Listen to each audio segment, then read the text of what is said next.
Los registros internacionales dicen que en este momento hay 58 conflictos abiertos en algún lugar del mundo. La mayoría está en Asia, África, Medio Oriente, pero también en América Latina tenemos varios, entre ellos lo que ha ocurrido en Colombia o en Haití. Detrás de estos conflictos está o estuvo la mano de grandes potencias que fueron hegemónicas en algún momento y que marcaron el mapa del mundo. Nadie puede dudar que Europa trazó los territorios de África, también trazó los territorios asiáticos en gran parte, sobre todo en el caso del Medio Oriente, y juntó pueblos que se odiaban, distintos, separó otros que tenían unidad e identidad, y esas consecuencias se sienten en el paso del tiempo, hasta el día de hoy. Pero en el mundo de hoy está cambiando algo. Nuevas potencias asumen cada vez más fuerza, más prestigio. Irrumpe China, sin duda.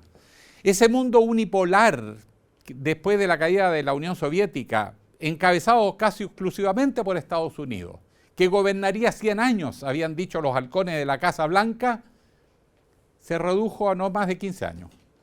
Esta irrupción de China, esta misma reconstitución de Rusia, más rápido de lo esperado, cómo está entrando la India, o cómo aparecen estas potencias intermedias en América Latina, por ejemplo, Brasil, sin duda, México, pero también en otros países, Turquía, Arabia Saudí. Todos esos países van reconformando el poder del mundo y las potencias intermedias están jugando un rol más autónomo. En medio de esto están los conflictos y hay que saberlos situar. Tenemos dos de ellos que vamos a analizar esta jornada. Desde luego el conflicto Ucrania-Rusia, que es mucho más que una confrontación entre esos dos países. Más bien hay otros intereses mucho más amplios y de nivel global. Y se están viendo los alineamientos de las fuerzas mundiales. Pero en el caso de Palestina-Israel, alguien podría decir árabe-israelí, otros podrían decir Hamás. Israel tiene dimensiones diferentes, tiene algo distinto. Y nos llega mucho al alma. Porque hay muchos palestinos en Chile y también judíos. Menos quizás en cantidad, pero están aquí, son parte de nuestra comunidad. Queremos analizarlos, queremos saber lo que ocurre. Unos son, la primera, Ucrania-Rusia, una guerra convencional, pero lo que está pasando en el Medio Oriente es una guerra asimétrica, más bien entre movimientos guerrilleros, terroristas, contra un Estado, y eso lo hace más difícil. Y donde opera, no solo en el territorio en conflicto directamente, sino estos grupos pueden operar en diferentes partes del mundo. Por eso la inquietud y el temor, la incertidumbre en Europa, incluso en países como Argentina, que están en alerta las embajadas de Israel y instituciones de este país. Aquí comienza Observador Mundial.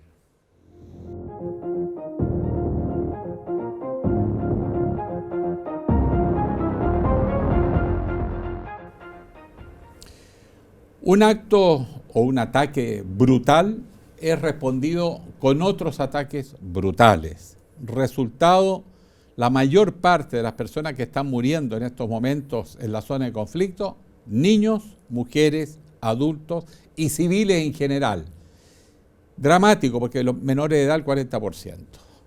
El mundo horrorizado por los niveles de violencia y las grandes potencias jugando al cinismo internacional, porque detrás de estos conflictos siempre hay intereses, sea por acceso a recursos naturales, por vías de comunicación, por influencia internacional.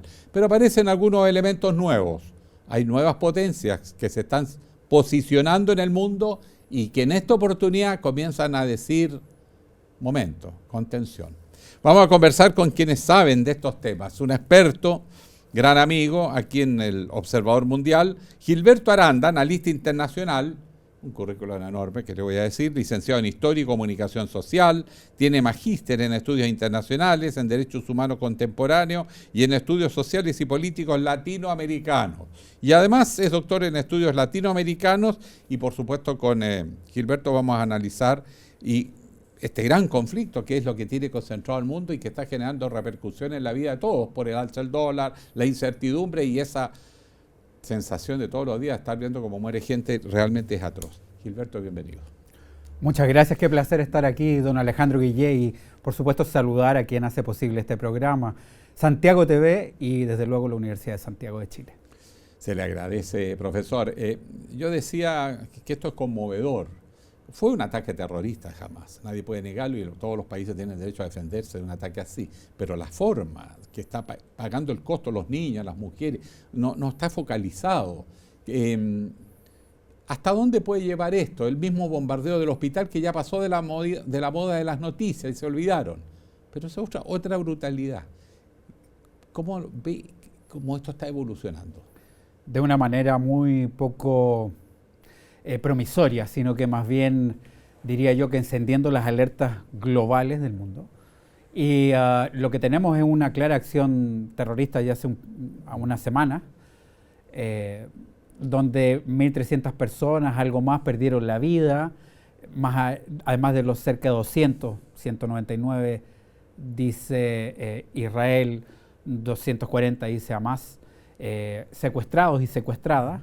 Y el punto es que ese espectacular ataque de infiltración masiva con un segundo frente de cohetazos sobre distintos lugares del sureste y sur de Israel, no es más que un promontorio de un conflicto de larga duración que podríamos remitirlo incluso a los 40, incluso antes del siglo pasado, donde desde el 2005, año de la desconexión unilateral de Israel de la Franja de Gaza, hay permanentemente escaramuzas, refriegas, muertes en otra área que es la Cisjordania, donde está también la Autoridad Nacional Palestina. Recientemente hubo algunos tiroteos, incluso entre colonos judíos respaldados por el Estado de Israel en territorio palestino autonómico, entre comillas, un Estado ficticio que en realidad no logra consolidarse. Por lo tanto, hay que tener bien claro, uno, condenar esos ataques, desde luego, pero saber que esto es un episodio en una serie de mucha más larga duración, donde en general lo más triste es que quienes más sufren son los no combatientes, es decir, civiles, particularmente en ese espacio que es la Franja de Gaza, 365 kilómetros cuadrados, algo así como Maipú más Puente Alto unidos, donde viven 2.200.000, 300.000 personas hacinadas y que además hoy están sitiadas sin electricidad, sin agua, con pozos contaminados y además sin alimentos, sin poder ingresar alimentos. Es decir, sí, y con una ayuda internacional que llega a ser ridícula para la magnitud. 20 camiones por el lado de Egipto. Bueno, un poquito el cuadro. ¿Hasta dónde puede evolucionar esto? China ya hizo una alerta, busquemos una mesa, quiere jugar un rol, una potencia que no había estado involucrada en este conflicto, pero en general la reacción internacional ha sido muy tibia, mucho menos que en otras ocasiones. Sí, yo diría que yo soy de pensamiento triádico, entonces yo diría que hay 3 escenarios y 3 ejes. Los 3 escenarios son el escenario local, que es concentrarnos en Gaza, teniendo muy presente de que si bien los focos, la atención están sobre Gaza y lo que puede llegar a ocurrir, una reocupación temporal o extendida de Israel con toda la secuela que va a tener el combate urbano con objetivos limitados, que va a ser una lucha cuerpo a cuerpo, calle a calle, pero además de eso, no hay que olvidar que también hay un escenario ampliado, un segundo escenario ampliado, sí, que es donde pueden haber refriegas, escaramuzas en el norte de Israel, en colindancia con el Líbano, donde está Hezbollah, y podría agregarse Siria, eventualmente si entra Hezbollah, Irán, y ahí están de alguna manera mostrándose los dientes, por decirlo, una metáfora. Y hay un tercer escenario que es ver este movimiento de portaaviones de Estados Unidos, buques de China, un escenario más global. A mí me parece que se han diseñado 3 ejes. Uno, que es Israel, que cuenta con todo el apoyo irrestricto y sin fisuras de Estados Unidos desde el año 48 con su creación. En esa época también con la Unión Soviética un par de años, pero bueno, lo hablaremos. Y eso significa que ese bloque podría ser Occidente, que apoya de alguna manera a Israel, con algunos matices en el caso de Europa, pero más bien una postura de respaldo. Enseguida está el bloque, podríamos decir, iranio, a nivel regional, que tiene en Siria otro baluarte. Y finalmente está quienes en este conflicto juegan un papel de cierta equidistancia, pero que han comenzado a aparecer. Por un lado China, que está ya con buque y que está también hablando probablemente de una diplomacia más sigilosa de un alto el fuego, y no puedo olvidar a Rusia, que es socio, esa es la palabra exacta, más que aliado, socio de China, y que está un poco sobándose las manos, porque esto distrae atención y fondo de la campaña occidental en apoyo a Ucrania. Ahora, en este mismo escenario, lo que caracteriza esta guerra es lo que se llama la guerra asimétrica. No es un Estado contra otro Estado. El Estado palestino no existe, tampoco tiene grandes fuerzas armadas. Estos son guerrillas integristas, musulmanas, como Hamas, Hezbollah y otros grupos, que están enfrentados realmente a las tropas de Israel y atacando a la población civil. ¿Qué posibilidad tiene esto de que movimientos similares en países árabes se activen? Porque hasta ahora no se ha visto eso. Sí, bueno, desde luego decir que se trata primero de un conflicto armado no convencional que oscila entre la guerrilla y técnicas terroristas, una metodología terrorista al atacar a no combatientes. Y que también es asimétrico, tal como ha dicho, porque se trata de un enfrentamiento entre un Estado con todas las responsabilidades y compromisos que adquieren los Estados, Israel, por cierto, y un territorio de Gaza donde hay 8 facciones que están en distintos lugares, pero ciertamente quien ha tenido la representación más importante y quien funge de par Estado, podríamos decir, lleva servicios sociales muchas veces en ausencia del Estado, es Hamas. Recordar que está la yihad islámica, que fue acusada recientemente de ser el causante indirecto del ataque sobre el hospital, cuestión que está por verse. Yo digo está por verse, no sé si algún día sabremos quién fue la autoría, porque la verdad es que Israel también bombardeaba esa zona del norte de Gaza en forma, digamos, continua. Y en este contexto de lucha asimétrica entre un Estado y otras organizaciones, desde luego estas 8 facciones tienen un cierto concierto, Hamas y la yihad las más relevantes, está Hezbollah, que también tiene acuerdos de cooperación, y la pregunta es si hubo algún grado de participación o de responsabilidad de parte de Irán. Irán es el valedor indiscutido de Hezbollah y tiene también muchos acuerdos con Hamas, sin que cada una de las acciones de Hamas responda a Teherán, no estoy diciendo eso, pero hay ciertamente una visión común de lo ulterior y hay cooperación en algunas áreas. En este contexto, yo lo que quiero reafirmar es que ciertamente lo que tenemos es que estas otras organizaciones visualicen esto como una oportunidad también de confrontar. Y acá hay 2 cuestiones. Una, los estallidos o las manifestaciones en protesta de lo que está ocurriendo, que se han diseminado como aceite en todo lo que es el Magreb y el Mashriq, el Medio Oriente y Noráfrica, lo que es también otras sociedades como la turca o la misma irania, ¿no?, en repudio a lo que está pasando en Gaza. Y desde luego está la posibilidad de lobos solitarios, combatientes que se hagan explosionar en lugares de Europa, causando más temor. Es decir, estamos en un escenario poco promisorio. Ahora, aquí creo que hay un cierto doble juego de las grandes potencias. Un dato, se sabe de un discurso que se ha hecho público en los medios de comunicación de Netanyahu años atrás, donde dice que hay que apoyar a Hamas para poder debilitar a la Autoridad Nacional Palestina, que tiene más credibilidad, que ha negociado. O sea, el absurdo es debilitar al que podría ser un interlocutor. Por consiguiente, es obvio que buscan un escenario de mantener el conflicto. Y los países árabes nunca han ayudado de verdad a los palestinos en su precaria situación, sino más bien lo que tratan de controlar son los grupos internos dentro de cada uno de esos países con un enemigo externo, Israel. Y por lo tanto, cuando hay problemas, esos grupos se activan, pero en función de un enemigo externo y no armar situaciones complejas dentro de los países árabes. Ese juego eterno doble y de las grandes potencias que andan detrás de tener tropas ahí, porque un conflicto permanente permite también que se muevan los intereses de las industrias militares, el acceso a las materias primas. O sea, este es un drama de arquitectura mundial, donde los palestinos y los israelíes pagan el precio. Bueno, yo diría que esto es parte de aquella vieja táctica de divide para reinar, divide y reinarás, que además tiene elementos de la Guerra Fría, porque Estados Unidos e Israel tuvieron una lucha contra facciones nacionalistas del tercer mundo, facciones también marxistas del tercer mundo y muchas veces fusionadas, ¿no? Y en este camino, en más de una ocasión, entraron en acuerdo con radicales islamistas. Es lo que hizo Estados Unidos en el 81 con los talibanes y particularmente con Al-Qaeda en la lucha contra la Unión Soviética en Afganistán. Bin Laden fue un aliado de Estados Unidos. Al menos hubo cooperación con la CIA. Sí. Y lo mismo ocurrió con Israel, que replicó esa estrategia a partir del año 87, la intifada, ese levantamiento palestino en Cisjordania y en Gaza, que significó, y en Jerusalén Oriental, donde todo comienza, Sí. donde pactó también o llegó a acuerdos con Hamás. Hamás nace en agosto de 1988 y hay ciertos acuerdos. Lo que uno se pregunta es cómo, después de acabada la Guerra Fría, después de caída de las torres que fueron de alguna manera también presa de la furia del radicalismo islámico, que no representa ni mucho menos a los 1.000 millones de musulmanos que son en general, son casi siempre gente de paz, pero que ahí están.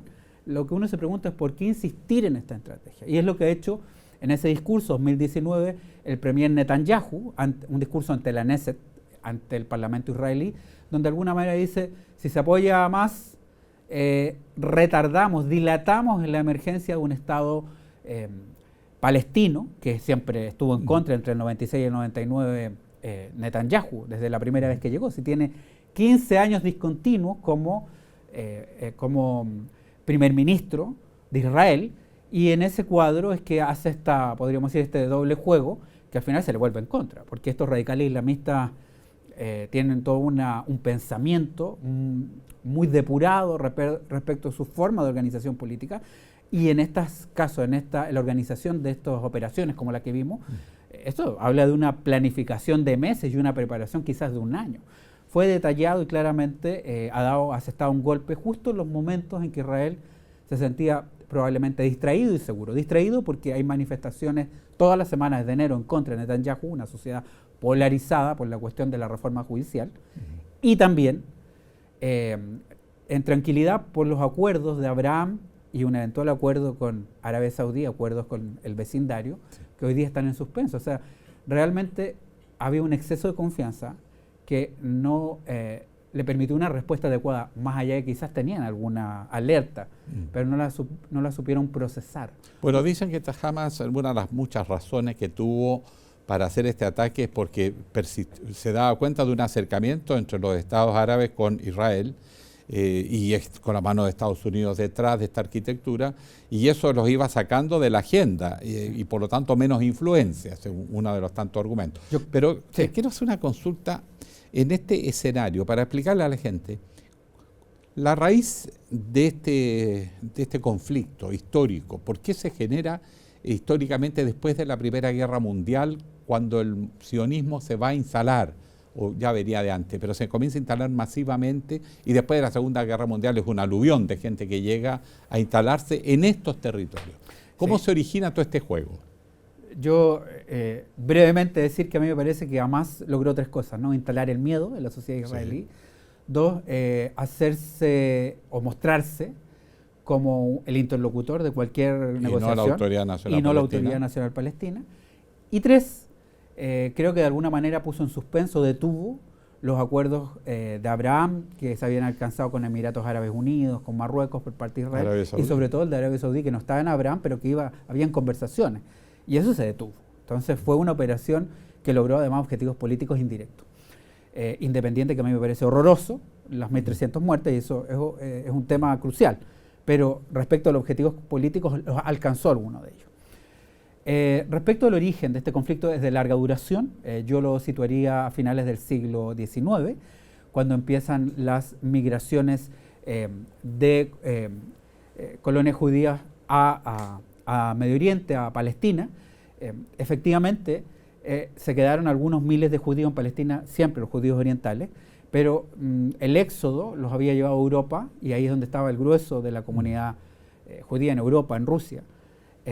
Y a partir de 1883 empiezan distintas oleadas a acceder a Palestina, a comprar tierra. Ahí se organiza el sionismo mundial, la Organización Sionista Mundial, Theodor Herzl, en 1895, que además ya empieza a dar a esas migraciones, le empieza a dar sustento económico, empieza a patrocinarse, sobre todo porque la comunidad judía, ya después de toda la experiencia del cristianismo en la Edad Media y después las revoluciones nacionales, racionales, se dio cuenta que ni aquí ni allá eran completamente integrados, siempre se les discriminaba. En ese contexto en que empiezan a salir, en 1917 los británicos suplantan como el poder en la zona al Imperio Otomano. La Liga de las Naciones nombra a Gran Bretaña o Reino como Unido el mandante. como mandante, y ellos son los que en algún momento empiezan a ver la posibilidad de 2 estados. Sí. Negociaron con todos los británicos, negociaron a través de Lawrence de Arabia con los árabes, que fue en realidad la promesa más vacua, más ligera. Negociaron también con los judíos a través de la declaración Balfour. Queda bien claro que hay una voluntad de crear un hogar nacional judío en la zona.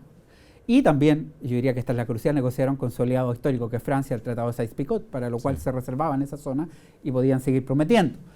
La Sociedad de las Naciones consolida esa situación a través de un mandato, que algunos han llamado neocolonialismo, otros un mandato para, de alguna manera, educar, entre comillas, a estos pueblos que todavía necesitaban madurar, por decirlo de alguna manera. Entonces, frente a eso se legitima un mandato. Y finalmente se llega a través de diferentes caminos, white paper y otros proyectos, a la creación de 2 estados después de la Segunda Guerra Mundial. ¿En qué sentido? El proyecto de creación. Que ya Naciones Unidas dice, bueno, 55% para los judíos, 45% para los palestinos, pero los palestinos dicen no. El 47% lo dicen antes. Los israelíes dicen que sí. Hay una guerra entre el 47 y el 48, se quedan no con el 55, sino que se quedan con el 75%. Solamente Cisjordania y Gaza quedan fuera, que Cisjordania más Jerusalén Oriental pasa a Jordania. Gaza se anexa a Sinaí y por lo tanto Egipto. Y el 67, la guerra de los 6 días, terminan de tomarlo todo. De ahí desembocamos en lo que son toda la atmósfera de los 70, 80, intifadas, levantamientos, guerra del Golfo. Se ve que se requiere ir hacia un Estado palestino. Hay un proceso en Madrid que decanta en Oslo, la promesa del Estado palestino. Se llega a un acuerdo entre Israel y la Autoridad Nacional Palestina de reconocimiento mutuo. La OLP de ahí de Yasser Arafat. Antes del 93 era la Organización para la Liberación de Palestina, que reunía varias facciones, pero la predominante era Al-Fatah, movimiento nacionalista de Yasser Arafat, y a partir del 93 la Autoridad Nacional Palestina, con una promesa de Estado que no se ha cumplido, porque la verdad es que no controla Gaza y solamente una zona de Cisjordania, una zona diminuta. La seguridad, la defensa de la zona B y C todavía la ejerce Israel, y es por eso que esa zona está, de alguna manera, una fuerte concentración de colonos judíos, ultraortodoxos, religiosos. La derecha ultraortodoxa religiosa le llama a esta zona de Cisjordania Judea y Samaria. Hay lugares sagrados también como Hebrón, ¿no? Donde se van a instalar en contra de lo que dice la Autoridad Nacional Palestina, patrocinados por Israel, y por lo tanto hay una refriega. Por eso quien crea que todo esto comenzó el 7 y 8 de octubre con esas jornadas terribles está equivocado. Esto, la verdad, al menos en el foco, en el zoom, estaría desde 2005, incluso antes con la Intifada 2000, pero en larga duración es muy, muy anterior. Y además es difícil pensar que Israel va a volver a los lugares originales, que eran los límites que definió las Naciones Unidas. Para ellos lo conquistado es conquistado y no hay vuelta a quedar. O sea, va a seguir. Del 55 está, yo diría ya del 55%, que es lo que se le dijo el 48, está superado. Pero hay algunos estados, particularmente de esta parte del mundo, como Brasil, como Argentina, como Chile, que dicen que consideran, junto con el reconocimiento como tal, la Autoridad Nacional Palestina como representante del Estado palestino, considera que los límites hasta el año 67 son los que corresponderían, es decir, algo así como el 75. Hoy día, la verdad es que no manejan ni siquiera ese 25% los palestinos. Sí, porque la Autoridad Nacional un 5-10% no tiene... espurio, donde al final la seguridad, el control exterior, quién entra, quién sale, lo controla Israel. Por lo tanto, no hay un Estado palestino. Hasta los servicios básicos. Por eso le corta el agua, la luz. Bueno, en el caso de Gaza, ni hablar. Ahora, última consulta. Está empezando las operaciones terrestres. ¿Qué alcance pueden llegar a tener? Y si esto se perpetúa, se alarga, ¿puede precipitar reacciones internacionales? ¿O Israel está actuando con mucha inteligencia, frialdad, pragmatismo y tiene tanteado que no se van a meter otras potencias? Bueno, hay varias opciones, 4 o 5 escenarios, pero yo diría el minimalista y el maximalista. El minimalista es operaciones muy quirúrgicas que casi no existen, son como de libro, ¿no? Porque siempre hay daño colateral. Y la reocupación permanente, que es lo que pide un sector del mundo ultraortodoxo organizado en partidos políticos, por ejemplo, Gush Emunim, por citar una tendencia específica que tiene partidos singulares, que podría volverse a reintegrar, reincorporar permanentemente la Gaza. Frente a esas dos opciones hay una panoplia, un conjunto de otros caminos. A mí me parece que al menos lo que quieren mostrar es que van a entrar temporalmente y ahí vamos a tener un escenario de refriega muy cruda, porque quien nada tiene está dispuesto a todo, y ahí va a ser una lucha calle por calle, casa por casa, donde hay gente, particularmente en el norte, que está dispuesta a todo de parte de los palestinos. Entonces va a tener costos muy altos. Aquí los secuestrados me parece que son la moneda de cambio, lo que me da más pena, porque el Israel tiene como su prioridad eliminar e incapacitar las posibilidades de Hamas de golpear a Israel, y me parece que si bien es un objetivo, los secuestrados están no están en el primer nivel, no son la prioridad absoluta. Y bueno, los palestinos están, los palestinos no, perdone, Hamas está pidiendo que de alguna manera se abran las prisiones israelíes para soltar a 6.000 militantes en Israel que están apresados, y eso es muy difícil. Por lo tanto, lo que pienso que va a ocurrir es que puede haber una ocupación, vamos a ver la intensidad, la extensión, el tiempo, pero esto puede ser una masacre, y eso lamentablemente puede llevar a un efecto cascada, donde el frente norte con Hezbollah se active, y de ahí a que otros actores como Irán entren, no hay mucho trecho. Y empieza a rebotar en otros terceros países, en Europa, mismo Argentina estaba muy preocupado. Bueno, lo de Argentina es increíble, pero tuvieron atentados terroristas, terroristas, el 92 y el 94, en la Mutual Judía y en la Embajada. Sí, claro. Y bueno, ahí también se ha hablado mucho de la conexión con Hezbollah, y por lo tanto, Argentina, que es el cuarto país con mayor migración judía después de Israel, Estados Unidos y Francia, el cuarto es Argentina, la verdad es que es un tema que preocupa, ciertamente. Profesor, vamos a hacer una pequeña pausa y después vamos a regresar con Ucrania-Rusia. ¿Qué hay detrás de esos conflictos? Que es mucho más allá de estos dos países.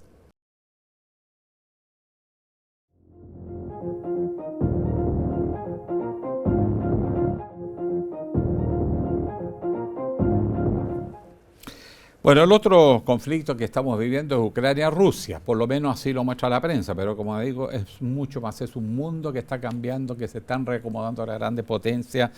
Estamos conversando con el profesor Gilberto Aranda Bustamante, ya les decía, licenciado en Historia, licenciado en Comunicación y Periodista, magíster en Estudios Internacionales, magíster en Derechos Humanos, magíster en Estudios Sociales y Políticos Latinoamericanos, doctor en Estudios Latinoamericanos. Un honor, Gilberto.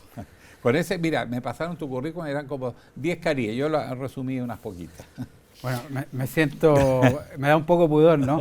Pero sobre todo agradecer por esta publicidad a Santiago TV. Muchas gracias. Oye, vamos al tema Ucrania. Parece que la guerra está empantanada. No sabemos qué dirección va a tomar, hay bastante incertidumbre, pero ¿qué es lo que se está jugando Rusia para haber llegado a atacar, invadir a otro país que fue parte de la Unión Soviética, un poquito obligada, para ser sincero, pero que fue parte de la Unión Soviética? ¿Qué hay de intereses de Rusia y por qué Europa se lo ha tomado tan en serio de apoyar a Ucrania? Sí, bueno, sobre todo decir de que hay algo en común entre ese Estado con una extensión muy importante como Israel, y ese enorme Estado gigantesco que es Rusia. Y lo que tienen en común es el temor y la sensación de estar rodeado de adversarios hostiles, de enemigos hostiles. Eso es lo que comparte un Estado como Israel y Rusia. Eso lo han dicho varios expertos en geopolítica, y hace que el caso ruso sea tan interesante, sobre todo porque la Ucrania que conocemos fue habitada por distintos estados. De ahí, por cierto, hay una primera Rusia, la Rusia de Kiev, que es la primera parte de la Edad Media que se funda.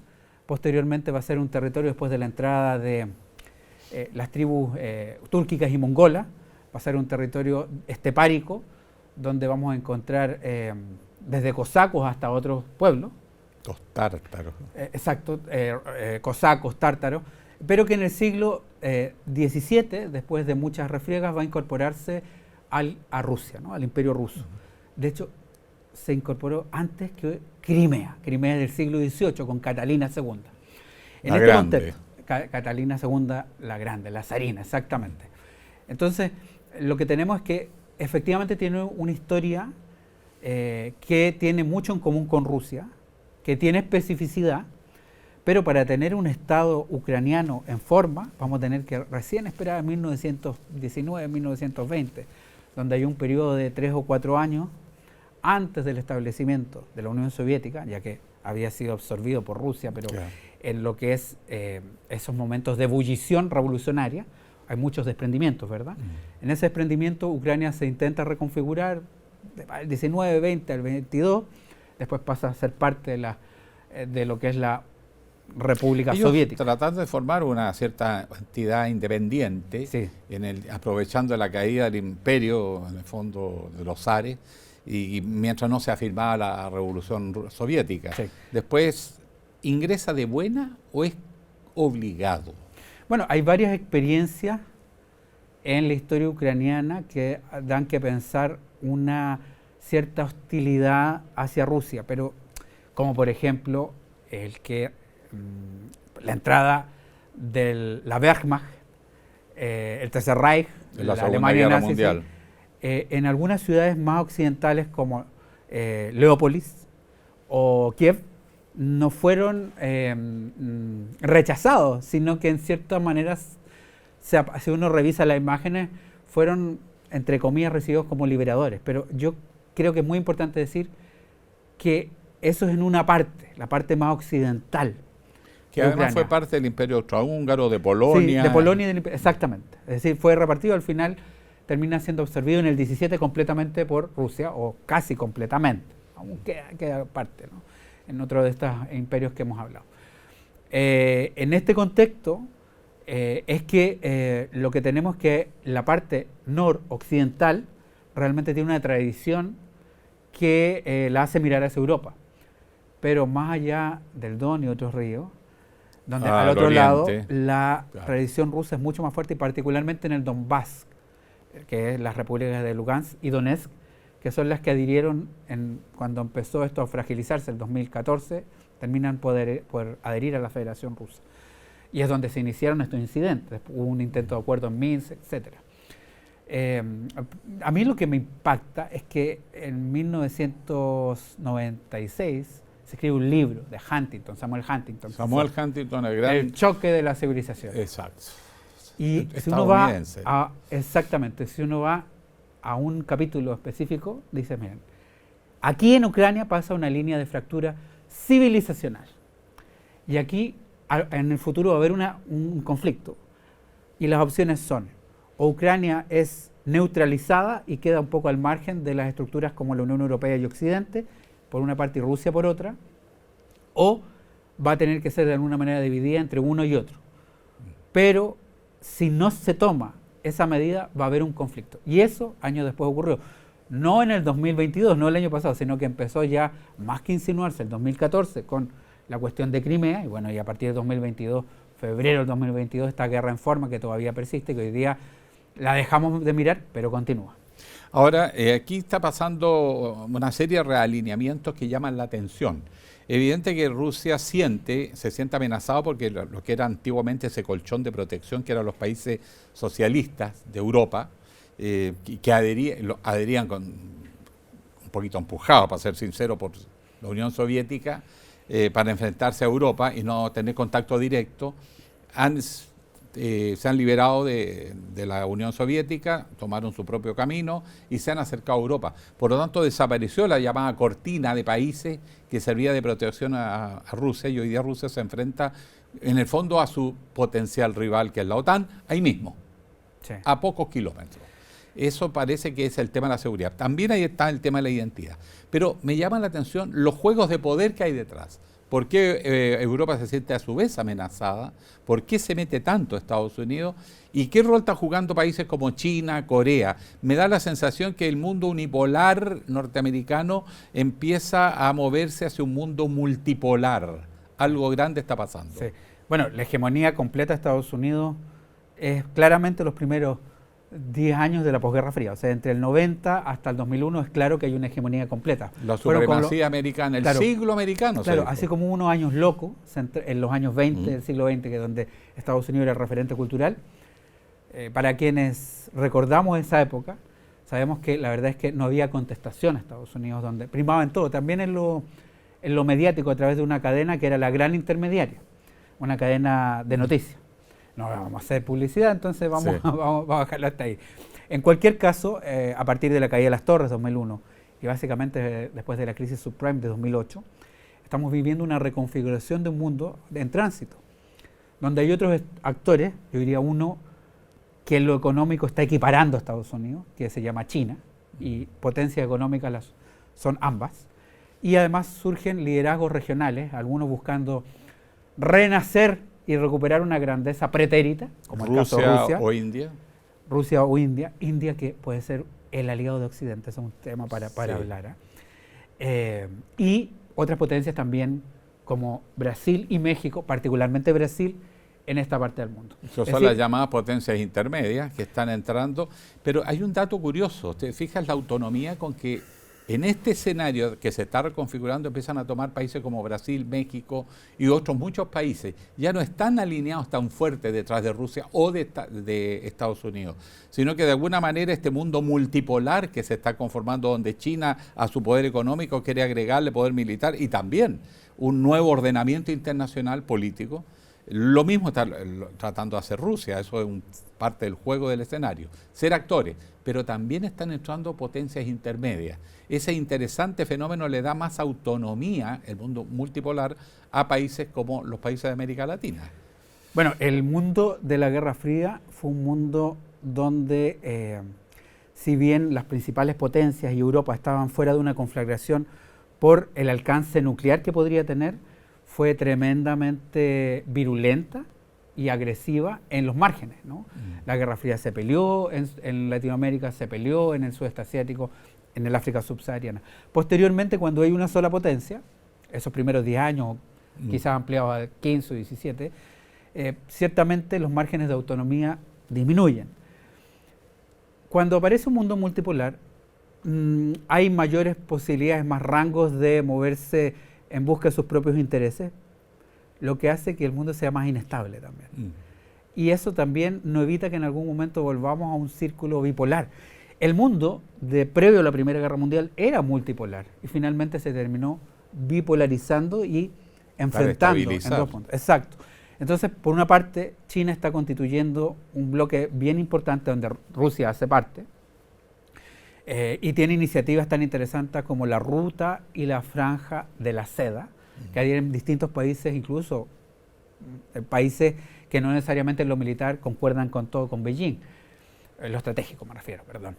Ahora, Estados Unidos y Occidente también buscan alianzas, e India, por ejemplo, hay un acuerdo Indo-Pacífico, así como China piensa en la época de la Ruta de la Seda, ahora habla de la nueva Ruta de la Seda, bueno, Occidente piensa en ese Alejandro Magno que va en busca de la India para de alguna manera fortalecer su posición, y la India podría ser también un jugador en el futuro muy relevante porque tiene una potencialidad científica, tecnológica y una cantidad de personas que uno los ve y no es muy diferente a China, incluso ya tiene más gente que la China. Así que esto es un tablero de ajedrez que está en pleno juego y vamos a ver dónde nos va a conducir. Por supuesto que el multilateralismo y el liberalismo económico, el capitalismo liberal que nos ofrecía la posguerra fría, hoy día está siendo contestado, también dentro de un sistema capitalista distinto por otras potencias, pero donde los juegos de poder están a la orden del día. Ahora, hay un fenómeno que siempre se nos pasa por alto, ¿no? Nosotros tenemos, sobre todo los líderes de América Latina, en caso chileno es clarísimo, la izquierda se identifica con Europa, la ilustración, el pensamiento racional, el siglo de las luces, y el mundo empresarial nuestro mira más a Estados Unidos. No digo que sea absoluto, pero más una mirada hacia allá. Pero la hegemonía europea son 3 siglos. ¿Sí? La hegemonía del mundo asiático son miles de años. Cuando Europa era de una pobreza franciscana, casi no existía, estaba desperdigada, no olvidemos que primero la Mesopotamia, Egipto, Persia, China, eran civilizaciones. Sí. Y incluso los viajes de Marco Polo, cuando se encuentra con un mundo que los europeos no se imaginaban. Sí.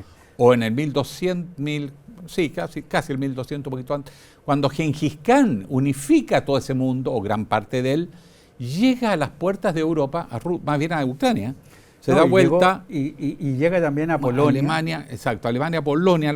Pero mira que eso es demasiado atrasado, es irrelevante, además que no es el panorama donde ellos se mueven en las etapas. Y se devuelve, prefiere irse a Asia. O sea, no vio interesante a Europa. Sí. Y de pronto Europa dice, en 2 siglos pretende ser la civilización y el resto a la barbarie. Sí. Ese diseño, ¿cuánto más aguanta? Bueno, desde luego, China es una experiencia más que milenaria y en algún momento coincidió con otro imperio que está geográficamente en Europa, que es Roma. Por lo tanto, también tenemos importantes culturas en Europa que estaban conectadas comercialmente y a través de contactos esporádicos con Oriente, pero donde no estaba todo ese proceso de conocimiento y de transmisión de información, que es la globalización, que nace en Occidente a partir del siglo XV y XVI, precisamente cuando empieza el predominio europeo, y que lleva a esta hegemonía europea durante 3 siglos, de la cual yo estoy de acuerdo. Países como Chile miraron a Europa. Yo diría que el cambio es del 45, de los 40 en adelante, ahí cambian, pero en general las élites eran élites en Chile y en otros países que miraban o a Inglaterra o a Francia, en algún grado a Alemania, que es más tardía. Pero ciertamente hemos tenido un cambio donde Estados Unidos es la primera potencia económica desde 1900. Logró un estatus especial en 1920, pero se aísla. Vuelve después de la Segunda Guerra Mundial y toma su lugar en el mundo, en un mundo bipolar, y claramente ya entrado el siglo XXI está cediendo espacio a una potencia como China. Yo creo que tenemos muchas preguntas, o sea, estamos en un mundo en tránsito, del cual más bien hay interrogantes, y lo que puedo decir es que si bien en lo económico es claro que hay un avión bimotor, en lo político, en lo cultural, evidentemente emergió un mundo diferente, donde hay distintos tipos de influencia y hay países con un poder regional muy relevante. Ahí Estados Unidos intenta, por lo tanto, recurrir a sus satélites o a sus aliados. Yo hablaba de la India, pero es que Israel lo es. Hay una relación sin fisura desde el año 48 y va a intentar de alguna manera evitar este cambio, ¿no? Respecto a Europa que vivió un paraíso después de la Segunda Guerra Mundial, no con la Segunda, en términos de estado de bienestar. Nunca la gente vivió tan feliz hasta los 70. Pero hoy día, si uno va a Europa, se da cuenta que el estado de bienestar está siendo desmontado y ya la gente dice, ya no voy a tener tantas oportunidades como tuvieron mis padres o mis abuelos. Eso es interesante, el fenómeno chino ahí, particularmente porque cuando en Europa y en Estados Unidos empiezan a notar que la mano de obra se les hace más cara, que las rentabilidades son más limitadas, muchas grandes empresas trasladan sus líneas de producción al Asia, China entre ellos. Pero los chinos, con muy buen ojo, lo mismo India y otros, le dicen, sí, pero tráigame el proceso completo. Yo quiero la investigación, la innovación, la ciencia y la tecnología. Con sus propios elementos, hoy día, los superan con menores costos, con mayores utilidades y con una expansión a un ritmo que es vertiginoso. Y China está tejiendo, por lo tanto, estas rutas que emula o recuerda lo que fue la ruta de la seda, rutas de comercio, de cooperación, creación de infraestructura por distintas partes del mundo. Y uno empieza a notar los realineamientos políticos. Por ejemplo, Brasil se aleja de Estados Unidos, se aleja de Europa y mira al Asia. Chile, en cambio, está preocupado de Ucrania y de ir a sacarse fotos con Zelensky y no mira a su principal socio comercial. ¿Cómo se puede explicar? Bueno, pero ahora ha habido una visita presidencial precisamente a China. Yo ciertamente observo que en este mundo en tránsito se tejen nuevas alianzas, hay un reordenamiento, un rebaraje. Que no es solo económico.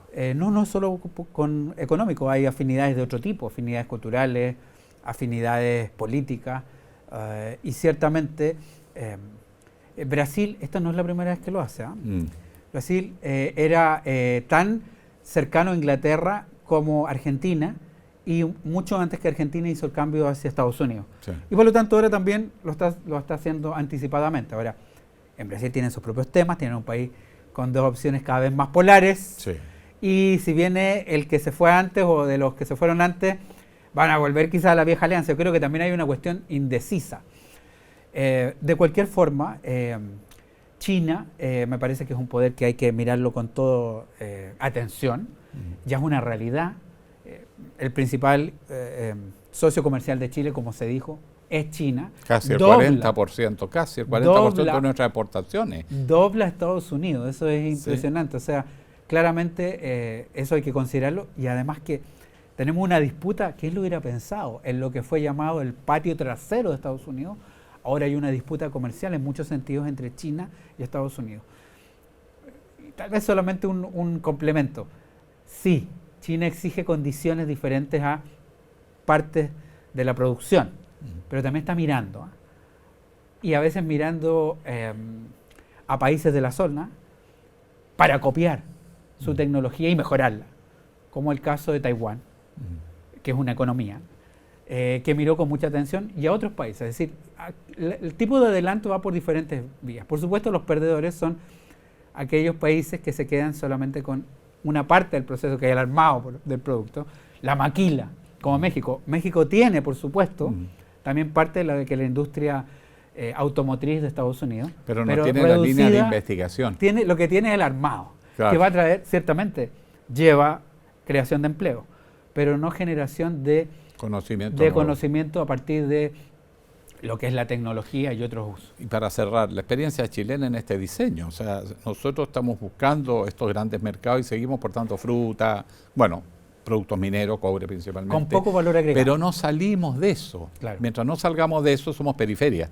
Pero si lográramos trabajar, a lo mejor con otros países de América Latina, hacer bloques más compactos de avanzar, como lo está anunciando Brasil, economía sostenible, están pensando en otros temas, y nosotros seguimos pensando en cuántos kiwi, frutilla y cosas. Así se llega al siglo XXI. Mucho se ha dicho que América Latina se ha reprimarizado a partir del fin de la Guerra Fría, y lo que tenemos son productos primarios con un escaso valor agregado. Sí, yo creo que es muy importante una alianza, alianzas regionales, alianzas no cerradas, eso sí, como fueron en la década del 50 y 60, sino que más bien abiertas, pero donde se actúe cooperativamente y en forma alineada con los socios. Eso ha sido muy difícil, porque en América Latina el gobierno que viene borra lo que hizo el precedente, y hay poca política de Estado en lo que es el desarrollo, ¿no? Y ahí hay una tarea pendiente. Yo creo que vamos a ver por estos días cómo además un Estado como Argentina puede variar parte de lo que fue su política histórica, si es que uno de los candidatos se alza con la victoria. Vamos a ver, eso está en desarrollo, como se dice. América Latina está resolviendo muchas cosas, todavía no las tiene, pero evidente que viene un nuevo mundo, ya no es un mundo unipolar, la supremacía americana que iba a durar 100 años, duró 10, ahora le salieron nuevas potencias, pero también las potencias intermedias aprovechan estos escenarios multipolares para también jugar un rol. Quizás nuestro desafío es no pasar de depender de un bloque al otro, sino aprender a navegar en estas aguas intermedias y en los espacios que nos permite la formación de un mundo multipolar. Y acercándonos también con todas las potencias, y reconociendo que también hay afinidades en algunos campos y en otros más bien habrá intereses económicos, etcétera. Reconociendo esa diversidad de intereses y afinidades. Profesor, como siempre, un agrado conversar con usted. Don Alejandro Guillén, un agrado estar aquí y agradecer otra vez a Santiago TV. Bueno, y a ustedes, amigas, amigos, agradecemos al profesor Gilberto por habernos venido a acompañar y conversar de estos temas, tratando de aportar elementos para formarse una propia opinión. Muchas gracias por su compañía.